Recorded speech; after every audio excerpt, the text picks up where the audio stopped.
किसी में कोई दोष रहने पर उस दोष के लिए सामान्य व्यक्ति क्या करता है? किसी में कोई दोष दिखाई दे तो एक ऑर्डिनरी आदमी का रिएक्शन क्या होता है? या तो उस पर हंसेगा, या तो उसको इग्नोर करेगा, या तो उसको कंट्रोल करेगा। तीन में से एक काम करेगा। ब्रह्मा में दोष देखा, मरीच के पुत्र हंस दिए। ये देखो, सृष्टि के रचयिता हैं, मेरे पिताजी के पिताजी हैं, और हाल देखो क्या है, अपनी ही पुत्री के पीछे कामासक्त होकर के भाग रहे हैं। हंस दिए, फंस गए, हंस करके अपना सर्वनाश कर लिया। कंस ने एक एक को पटक पटक के मारा पत्थर पे, वही थे। इंद्र ने मारा जब हिरण्याक्ष के पुत्र बने थे।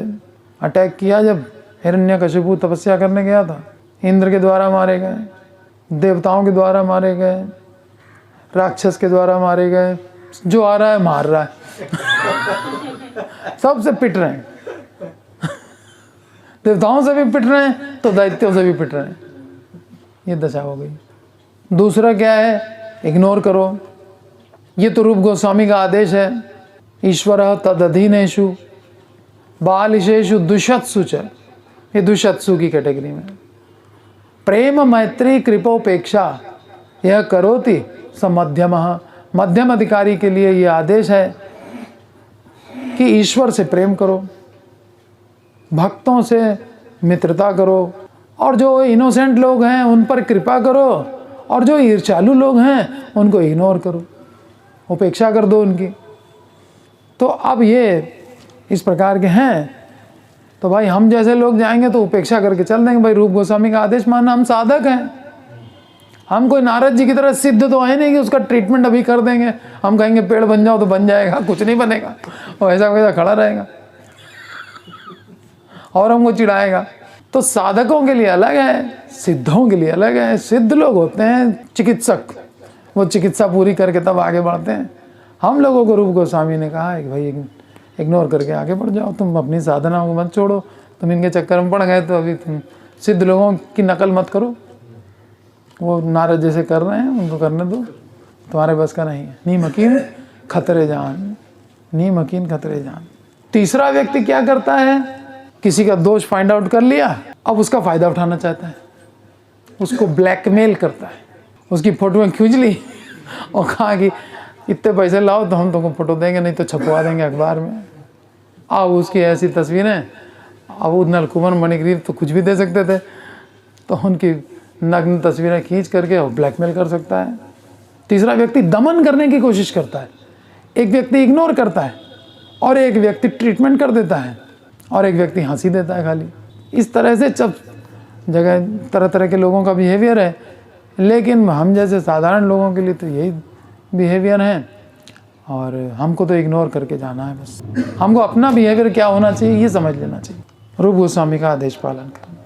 किसी में कोई दोष रहने पर उस दोष के लिए बहुत से व्यक्ति उसका तिरस्कार या दमन कर सकते हैं, परंतु उसके दोषों को दूर करने की प्रवृत्ति कितने लोगों की होती है?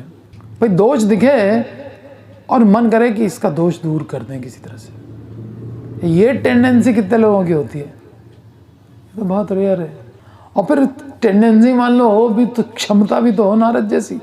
एकमात्र भगवान के भक्तों का ही ऐसा स्वभाव होता है कि वे किसी के भी दोषों को नहीं देखते। पहली बात तो देखते ही नहीं है, अदोषदर्शी होते हैं, या किसी के दोष को ग्रहण नहीं करते, क्योंकि वे स्वभावतः ही अदोषदर्शी होते हैं।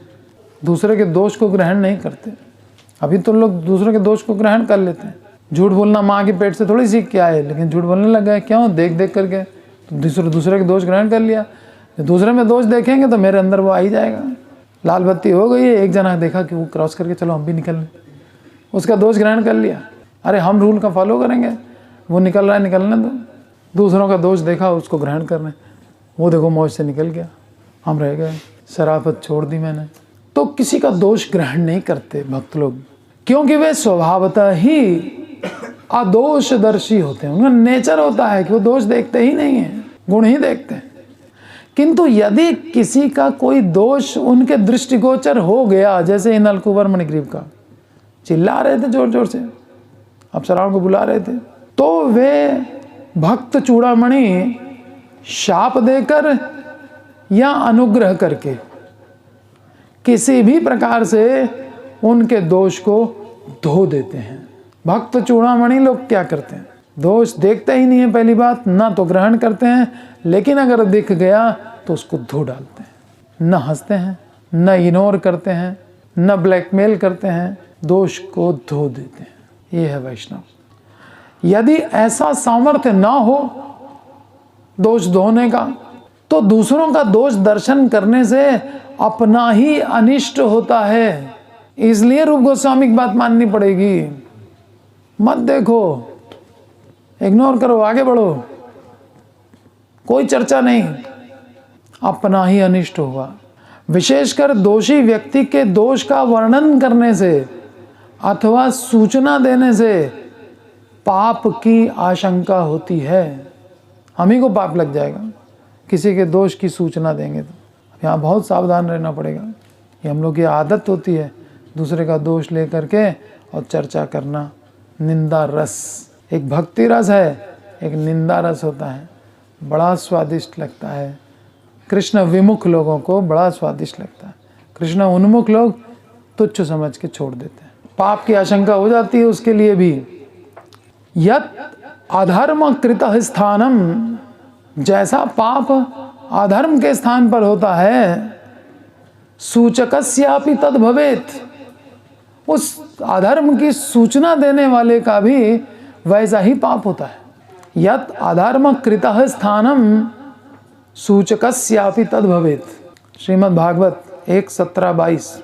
ये जो धर्म और परीक्षित महाराज और कली, इन तीनों के बीच में जो चल रही थी वार्तालाप, कि जब परीक्षित महाराज ने बैल से पूछा कि तुम्हारे दुख का कारण क्या है, 3 पैर कट चुके हैं, 1 पैर पर खड़ा हुआ है बैल, धर्म रूपी बैल, और मल मूत्र विसर्जन कर रहा है, भयभीत है। पूछ रहे हैं कि तुम्हारे दुख का कारण क्या। और सामने कली खड़ा है हाथ में अस्त्र लेकर के, पता चल रहा है साफ साफ कि इसने प्रहार किया है। फिर भी धर्म ने ये शब्द कहे, क्या, यत् अधर्मकृत स्थानम सूचकस्यापि तद भवेत्। मैं अगर बता दूं कि इसने पाप किया है मेरे खिलाफ, तो मुझे भी वही पाप लग जाएगा, इसलिए मैं बताऊंगा नहीं किसने किया है। इतना धर्म को जानने वाले लोग तब वो समझ गए कि ये तो साक्षात धर्म है, धर्म के अलावा कोई ऐसी बात नहीं कर सकता। बैल के रूप में धर्म है और मेरी परीक्षा ले रहा है। सूचकस्यापि तद भवेत्। पापाचरण में आसक्त व्यक्ति पाप करके जिस प्रकार नरक यातना भोग करता है, उसके पाप की सूचना देने या वर्णन करने पर निष्पाप व्यक्ति को भी उसी प्रकार नरक का दुख भोगना पड़ता है। ये जो गवाहियां देते फिर रहे हैं कोर्ट में, ये क्या है, पाप की। मैंने अपनी आंखों से देखा है, चश्मदीद गवाह हैं हम, चश्मदीद गवाह। उसने जो मर्डर किया है वही पाप तुमको भी लगेगा, चलो तुम भी फांसी चढ़ो। इधर की अदालत से तो वो छूट जाएगा, लेकिन उधर तो यमदूत उसको वही दंड देने वाले हैं। और बनो चश्मदीद गवाह, और फिर झूठी गवाही देने वाला, उसका कौन सा पाप होगा, उसका तो और भयंकर होगा, जबकि वो बेचारा निर्दोष को फंसा रहा है। सच्ची गवाही देने वाले का तो ये हाल है। यानी मुकदमा दायर करने जो जा रहा है व्यक्ति, जो भुक्त भोगी है, वो भी पाप का भागी है, क्योंकि सूचना दे रहा है इसने मेरे साथ ऐसा किया। क्योंकि यहाँ हम ये देख रहे हैं कि बैल के साथ जिसने प्रहार किया, सामने खड़ा होते हुए भी ये धर्म रूपी बैल ने एक अक्षर नहीं बोला उसके खिलाफ। सारे कोर्ट के मुकदमे बंद हो जाएं अगर फर्स्ट कैंटो कोई समझ ले।